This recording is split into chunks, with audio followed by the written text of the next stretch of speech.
Pemirsa, belasan ekor penyu hijau yang hendak diselundupkan ke Bali melalui perairan di Kecamatan Melaya digagalkan tim unit 1 Interlair Dit Polairut Polda Bali bersama Polres Jembrana Selasa 17 Oktober dini hari. Sedikitnya 11 ekor penyu ini dikirim dari perairan di Jawa Timur menggunakan perahu tradisional.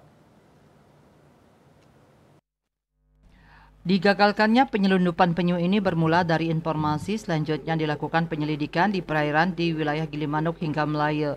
Kemudian muncul satu perahu melaju mencurigakan dan dilakukan pemeriksaan. Kapolres Jembrana AKBP Idewo Gede Juliana membenarkan adanya penangkapan satwa yang dilindungi tersebut.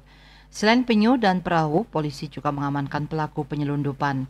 Kasus ini ditangani Polda Bali. Dari pemeriksaan, pelaku mendapatkan penyu dari Jawa Timur hendak dibawa ke Bali. Penyu-penyu yang diamankan ini beragam dari ukuran dan panjang.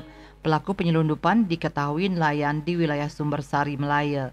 Satu unit perahu bertuliskan mahkota raja dan mesin tempel juga turut diamankan. Surya Dharma, Bali Post melaporkan.